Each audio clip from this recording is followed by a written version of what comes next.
económica para seguir descargando máis bonos, se hai 5.000 sineres, porque melloramos a calidade do paciente con este tipo de intervención. As que quieran asentarse en Galicia terá unha especificación de que porcentaxe de fondos para a reactivación da estrategia de innovación.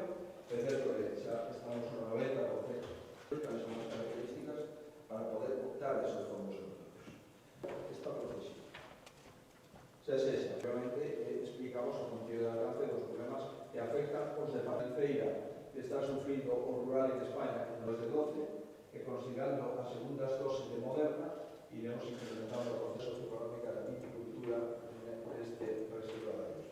En definitiva, imos seguir traballando. Imos manter dúas reunións casi en 24 horas, esta tarde, como saben, coa vicepresidenta primeira do Goberno, Nadia Calviño, e mañá pola mañá coa vicepresidenta segunda do Goberno, Yolanda Díaz. Afrontamos estes encontros coa maior colaboración posible. Vamos a tentar volver a insistir nos asuntos que preocupan os ciudadanos de Galicia e, en consecuencia, que deben de preocupar o conxunto do Goberno de España. Temos esperanzas de que estas reunións sexan útiles, en primeiro lugar porque son dúas ministras galegas, en segundo lugar porque son vicepresidentas do Goberno e, en terceiro lugar, porque xa tivemos algunhas reunións previamente e explicamos o contido de alcance dos problemas que afectan os departamentos ministeriais e as vicepresidencias das que son titulares.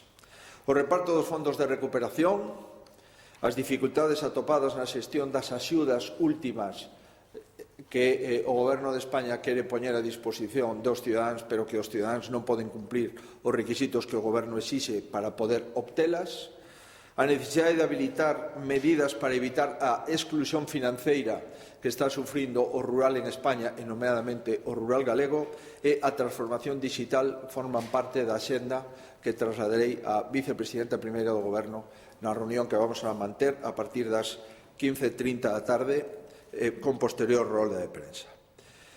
Digo que imos a falar de fondos para a reactivación da estrategia Next Generation. Evidente, Galicia está sufrindo unha crise industrial non como consecuencia da situación das industrias, senón como consecuencia de decisións enerxéticas ou como consecuencia de decisións medioambientais do Goberno, e imos a tentar buscar ante esa crise non provocada polas empresas, senón por decisións do Goberno, buscar algunha solución no ámbito dos Next Generation.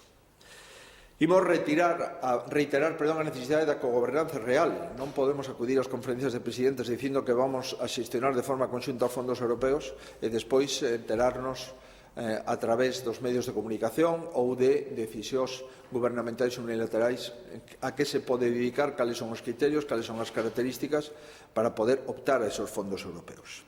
Por suposto, dentro das crisis industriais, como se poden vostedes imaginar, falaremos hoxe mañá de Alcoa, de Aluibérica, de Ence, de a central de Meirama e a central das Pontes. Son 15.000 postos de traballo.